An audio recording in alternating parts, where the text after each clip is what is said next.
Anyway, let's go for it. Let's go for it. So my name is Alayo Akinkugbe, and I am the founder of the Black History of Art on Instagram. And today I am here with Samson Kambalu to talk about his new exhibition at Modern Art Oxford, and the title of the exhibition is New Liberia. The first question I have for you is, how have the events of the past year shaped your conception of this exhibition? And I mean on the world stage and perhaps also in your personal life. I think before George Floyd, Black Lives Matter, Yeah. my approach was to be, subtle. Yeah. I was never too explicit in these issues. My work is always like originates in things like, sovereignty, social justice. But I always left these things just in the undercurrent. Yeah. After Black Lives Matter and George Floyd, I thought I would be more explicit. So you think that the kind of comments on racism and racial justice are more overt now in your work? Yes, at least in this exhibition. For me, strategy as an artist is very important. Yeah. I think communication has to have a strategy, and I just thought George Floyd, Black Lives Matter, has had an influence on my strategy for communication. I think there's something I would actually like to contribute to that. Before things like this, I was always thinking that they didn't go anywhere, but this has been a remarkable term. Yeah. I've been here, Oxford for 4 years, and I feel there's a change here. Yeah. I can feel something lifted off my A shoulders. bit of a burden lifted, that Yeah. there's more awareness and things. Absolutely, and I've been working in Europe for 20 years. Yeah. I know the difference. Yeah. This is very huge difference. Yes. So, it's a remarkable. And so it's kind of inevitable that it would have fed into your work. Yes, I really feel conscious. honored to have been around to witness this and to take part in this movement, to contribute to it.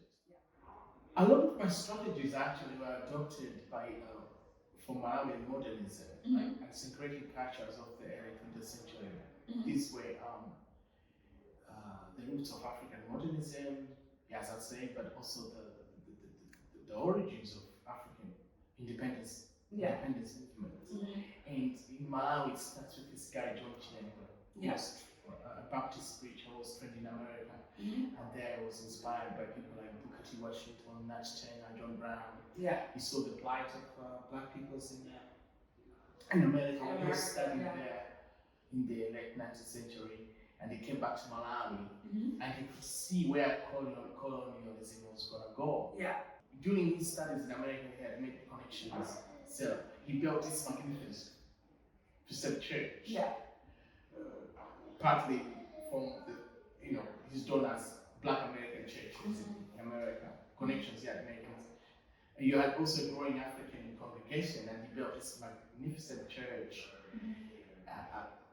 in Chilatu, Malawi, that rivaled any white missionary churches. Yes. And of course, this caused some jealousies because the colonials thought that only whites can own a mission.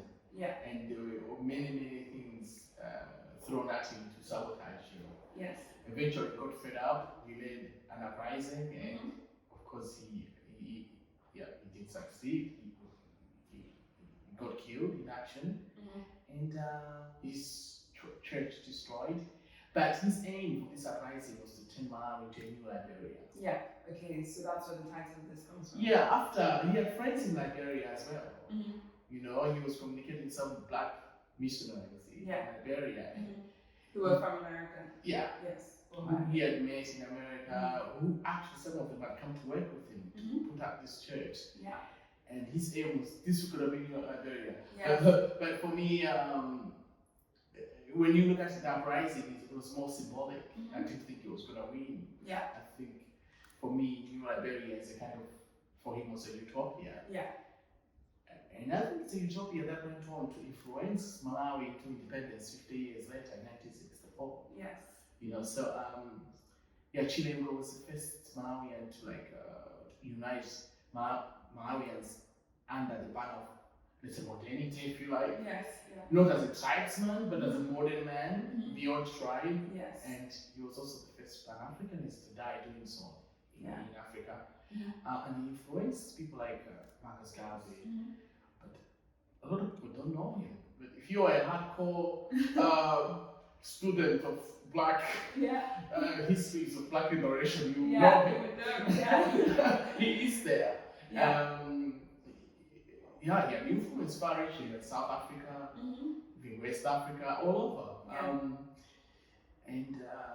So did he influence the negritude movement and things like that? Oh yeah.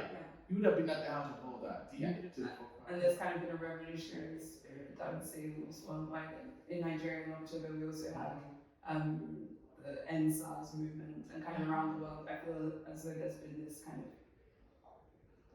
I don't want to say appetite for revolution, but yes, appetite for revolution.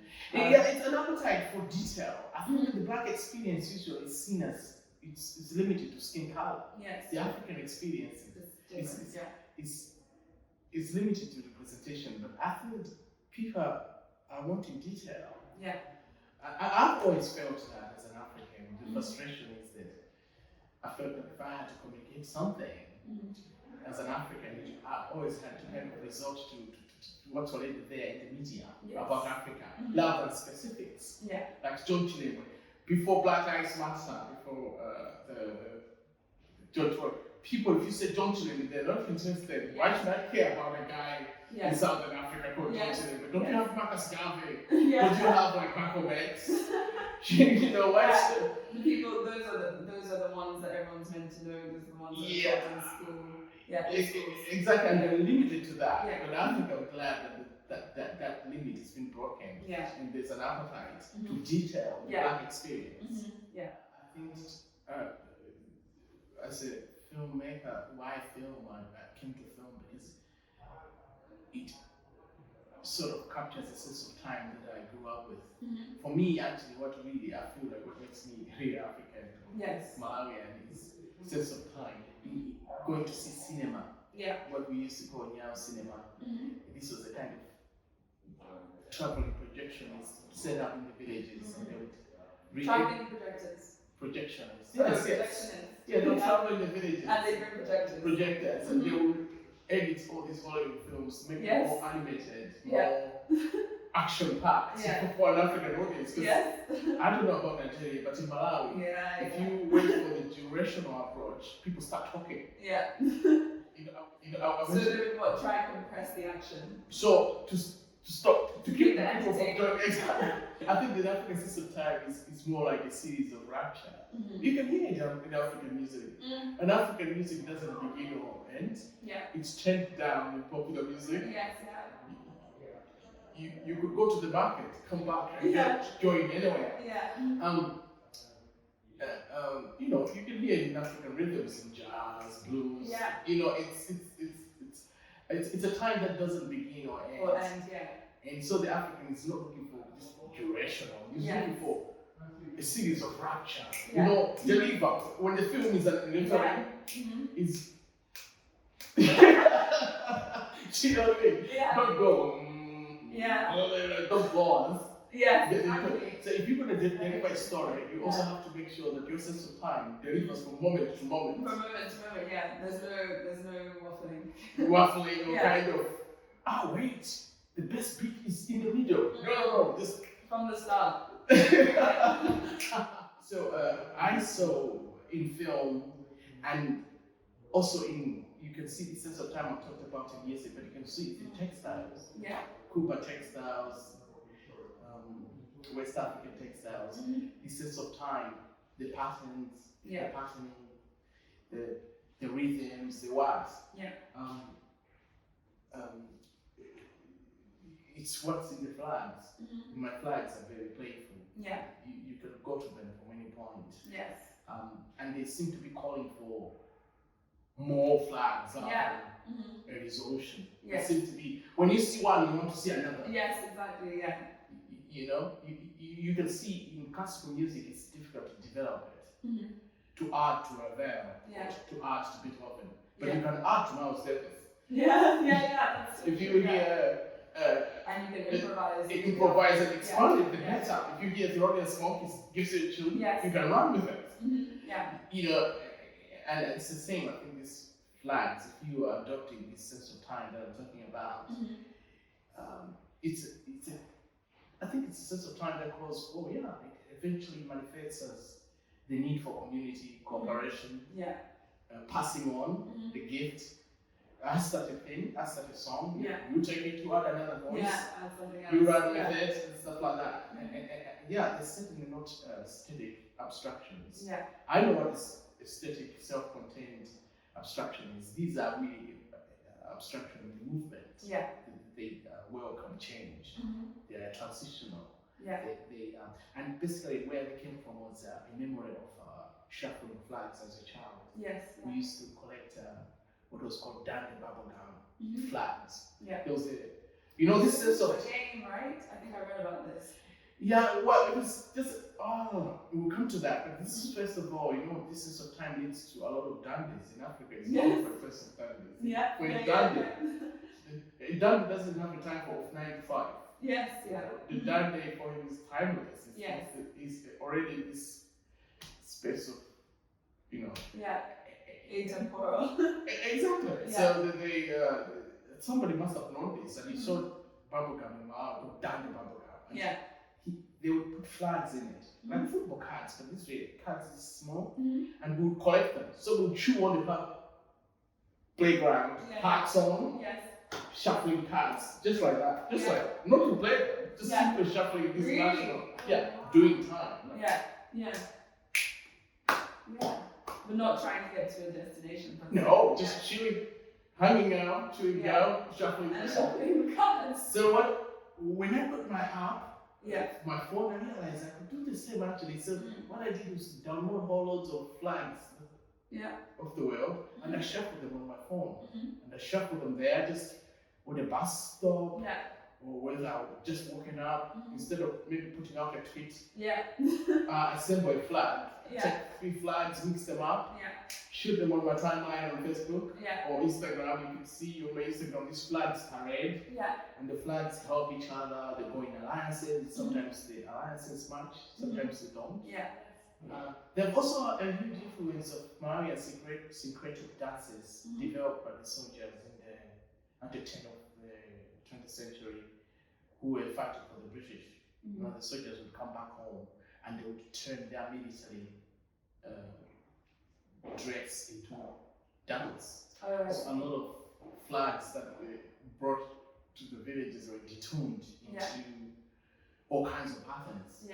The military marches were turned into dances. You can look them up. These fighters are called Ben Ganda, and there's also Maripenga, and they were at the forefront of also independent movement Africans, because these dances were subversive. They turned British military discipline and industry into dance. Very interesting. And educated the grassroots about the complexities of power. Built this consciousness for independence. Once you see these soldiers detune the British flags or whatever world flags, you never the same. The British flag is never seen as the same, or the American flag is never the same. Because the grassroots are able to know, I will take that flag and twist it up, twist it for my own, that suits my own needs and stuff like that. And so those influences are where when you look at this. But at the heart of this is a certain specific of time that eventually translates as something that I feel is at the heart of society in Southern Africa, which is the gift economy. Non-linear time that I've been discussing with you usually manifests more as a gift. Well, structured time we have now leads to a commodity. Non-linear time that I'm describing to you leads to the gift. And these two things, I think the gift and the commodity are always at war in Africa. If you go into African markets, sometimes you're puzzled. Is this a market? Or is this woman, is she selling tomatoes or an exhibition of tomatoes? Or is this woman selling I'm sure Nigeria is the It's same, but spectacle, yeah. yeah, it's a spectacle in the African market. It's Yeah. like selling fish or a kind of exhibition of, or is it yeah, I think there is a genuine kind of ambivalence there, whether you should be selling, passing on a gift or selling a commodity. Yeah. You know, it's something that I feel still has to be resolved in Africa, but I'm confident the gift will triumph. Yeah, the gift will thrive. Yeah, will triumph over the commodity. Yeah. I hope so. I think Africa is one place where I think Where the gift will, yeah. Yes, thrive. I don't think that the way we come to Africa, rather than the other way around. I think So you think the world will come to Africa? Yes. Yes. It is. Yeah. If you look at how the black influences like popular culture, jazz. But when they, I tell you something, I did ethnomusicology at the university as part of my fine art training. Blacks in the late 19th century and 20th century were given musical instruments to educate them, you know, so they can play classical music. And this was where in America? Yes. But what happened? Jazz. Jazz. All the classical musicians stopped playing Beethoven. They followed Charlie Parker and Miles Davis and the world. I mean, you need to listen to classical music. It's a very specialized thing. But everybody listens to jazz or popular music or rap, hip hop. Yeah. So who is influencing who and who is coming to where? Africa, the world is coming to Africa. Yeah. I couldn't agree more, and I hope so. I think so. And New Liberia is a call for the equality of every humanity. Yeah, inclusive. Yeah. At least I'm not saying everybody should be the same. Yeah. But everybody's included, everybody matters. You know? Yeah. Black lives matter, right? Yes. It's different to say I want everybody the same size. Yeah. You know, I think it's different. I think we're talking more of like equality for me means inclusion. It means and gift economies I know in Africa thrives on inclusion. The more you have, the more variety you have, the better. Yeah. There are some systems that are terrible. Can only thrive on excluding others. Yes. Yeah. Those are the systems that for me you have to question. Yeah, and by end of the day, my way is about trying to move beyond necessity in trying to reimagine yourself as a part of the larger scheme of things, to realize that somehow all things are connected. To take us beyond our prejudices, our narrowness, our myopias, whatever, into I think for me that's what good art should do. It takes us to a place of generosity. It takes us exactly. To say gift economy is just simply to learn to live in certain truth, in a certain truth, something of the world. I think that the universe exists on it within a certain kind of generosity. You know? Think of the flight of all the stars shining out. And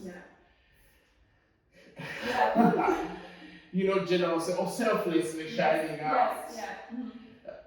For me, that's my ideal. My ideal is to move beyond exchange, to be able to make my way without even, to find joy in its very making, to find life to joy in that very generosity. Not because I want to get something in return, but to find a lifestyle, a way of giving that gives me joy, and I'm being of service. But those things are, for me, the battleground for African liberation, Black liberation. If Blacks continue to use paradigms that don't work for them, we just waste your time. Because you never, you know, there are different paradigms. For me, equality is a realization. There are many ways of doing things. And then all those ways can be mastered. You know, it's saying I'm an African, I would like to do a gift economy doesn't necessarily mean that whatever you do will be good. You still have to also take that paradigm and master it, work on it, develop. Hence, you know, it's what I did. I was going to at Yale, at Smithsonian, I looked at psychogeography in African masks, actually. Because I want to know this paradigm. Yeah. Because it's a paradigm. It's not just something that just happens. It's a paradigm that can be worked on. Yeah, it's not enough for art schools just to take black students. For me, diversity is not just in color. It's not just in color. It's also maybe what's called decolonization. Yeah. It's allowing different paradigms to be taught in schools. Yeah. And to be taken seriously Yeah. as everything. The diversity in color to me just oftentimes just feels like ticking a box rather than going deeper and actually thinking about a range of thoughts and not kind of teaching the same thing that has been taught for decades, which was my experience of art history as a degree. Yeah, I think that education for me is that a form of gift giving. That is already at Oxford. Oxford, people used to come here just to copy text, like illumination. Yeah. Or it's already here, and as an African, all I've done is to highlight that side of Oxford. To say that I don't like this idea of just education as a utilitarian to get a good job. Yeah. You want education as a way of being in the world. But universities now are turning utilitarian. They are phasing out the arts. They say we should all learn science and coding. And stuff like that, Yeah. No arts. I hear that the English language is even being phased out, like the English literature, these are useless subjects. Yeah. I don't know what's They're trying to cut funds for art education as well. I totally disagree. In fact, for me, the only education that matters is a useless one. Yeah. Thank you very much for talking to me. Got it.